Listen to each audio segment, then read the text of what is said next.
देखिए, संसद का बजट सत्र शुरू हो चुका है। कल देश का बजट पेश किया जाएगा, लेकिन उससे पहले आज ही सदन के भीतर तल्खी देखने को मिली।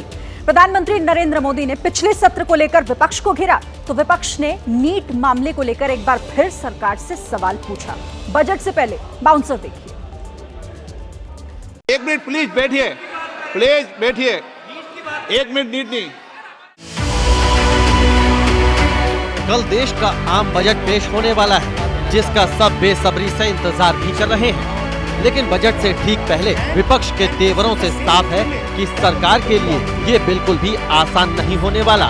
किसी और का रिकॉर्ड बनाए न बनाए, लेकिन पेपर लीक का रिकॉर्ड जरूरी है सरकार बनाए। सत्र की शुरुआत से पहले प्रधानमंत्री नरेंद्र मोदी ने विपक्ष को जमकर सुनाया। आरोप लगाया कि 2.5 घंटे तक विपक्ष ने उनकी आवाज को दबाए रखा। 140 करोड़ देशवासियों ने बहुमत के साथ जिस सरकार को सेवा करने का हुक्म किया है देशवासियों ने, उसकी आवाज को कुचलने का अलोकतांत्रिक प्रयास हुआ। 2.5 घंटे तक देश के प्रधानमंत्री का गला घोंटने का, उनकी आवाज को रोकने का, उनकी आवाज को दबाने का लोकतांत्रिक परंपराओं में कोई स्थान नहीं हो सकता है। मैं देशवासियों को जो गारंटी देता रहा हूं, क्रमशः रूप से उन गारंटियों को जमीन पर उतारना, इस लक्ष्य को लेकर के हम आगे बढ़ रहे हैं। ये बजट अमृतकाल का एक महत्वपूर्ण बजट है। उम्मीद जताई जा रही थी कि राहुल प्रधानमंत्री नरेंद्र मोदी के आरोपों का संसद में जवाब देंगे, लेकिन राहुल ने सरकार की दुखती रग पर हाथ रखते हुए एक बार नीट के मुद्दे पर सवाल किया और पूछा, सिस्टम को ठीक करने के लिए ये सरकार क्या कर रही है। लगे हाथों अखिलेश ने भी शिक्षा मंत्री पर तंज कसते हुए कहा कि जब तक ये मंत्री रहेंगे छात्रों को न्याय नहीं मिल सकता। There are millions of students in this country who are extremely concerned at what is going on. The Indian examination system is a fraud. What exactly are you doing to fix this issue at a systemic level?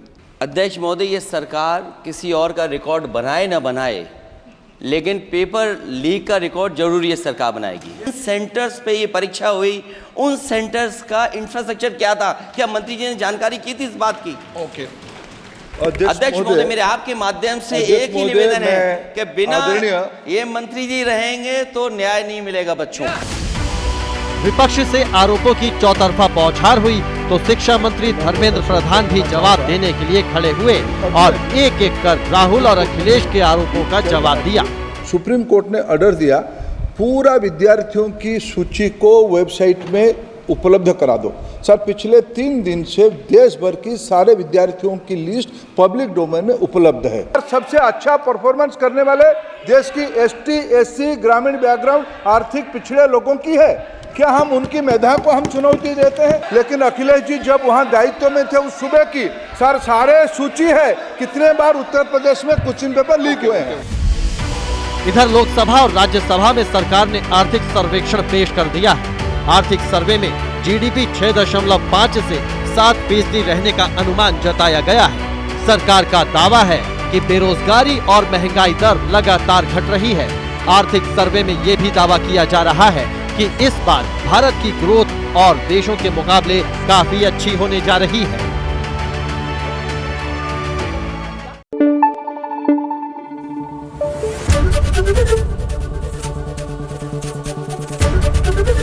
ABP news आपको रखे आगे।